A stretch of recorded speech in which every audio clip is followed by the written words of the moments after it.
Crow Country is one of those indie games that has generated a lot of positive buzz ever since they released the demo a while back. From what I've heard, it pays homage to survival horror games like Silent Hill and Resident Evil, but brings a lot of originality to the table. So, is it any good?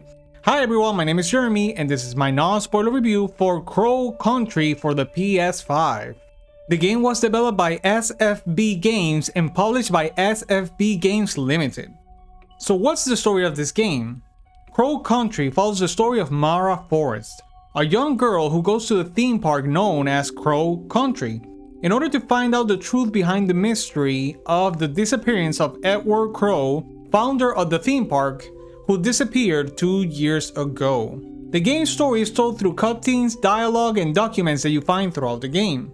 So let's talk about the visuals. This game goes for a retro PS1 style polygonal graphic look. And believe me, it makes you feel like you were playing a PlayStation 1 game. And it looks adorable.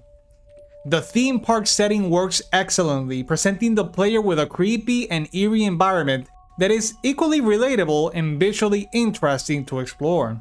In terms of the music, the game goes for some atmospheric, creepy, and dense music, and sometimes they even have tracks that are calming, particularly in the save rooms.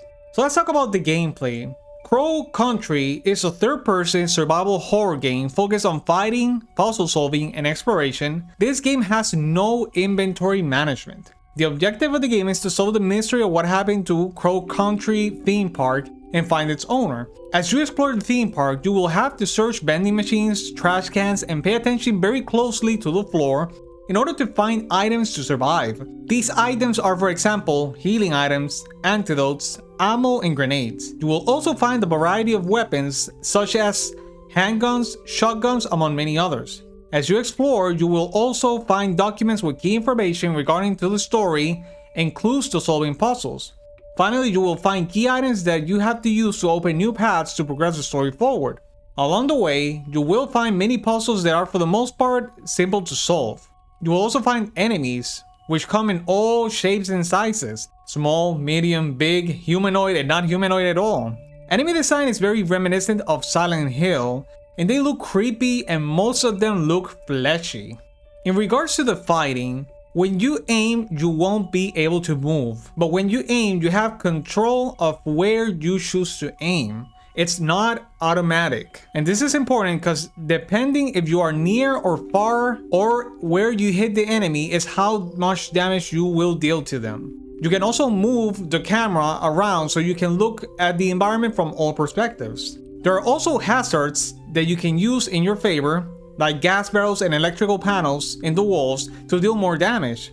However, you need to be careful because there are traps lying around that can harm you. So in terms of performance, the game ran consistently and without any frame rate drops. I did not find any type of glitch or bug whatsoever. The game features two difficulties, a normal one and one without enemies so you can focus only on the story, and the game takes only around 4 hours to finish.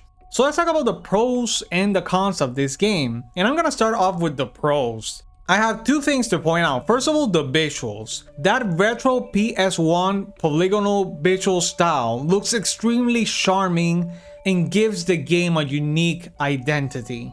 And last but not least, the gameplay. This is a solid and fun survival horror game. Honestly, I think this is going to be a classic for the new generation, and this is the perfect entry point for people who are curious in regards to the genre because it's very accessible. So let's talk about the cons, and honestly, I'm nitpicking. I have three things to point out. First of all, the aiming. I found it to be a little bit wonky, slow, and unsatisfying. Secondly, I found the items to blend way too much with the environment, and sometimes it was a little bit hard to be able to distinguish the items on the floor.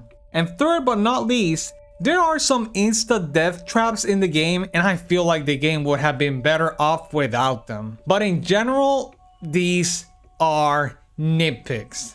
So in conclusion, Crow Country is the perfect balance of homage and originality that creates one of the horror game highlights of the year, and that I believe will become an instant classic. There's a whole lot to love in Crow Country and very little to complain about. For this reason, I highly recommend Crow Country for the PS5. So that's going to be it for my non-spoiler review. I hope you guys enjoyed this, and I'll see you guys next time. Bye!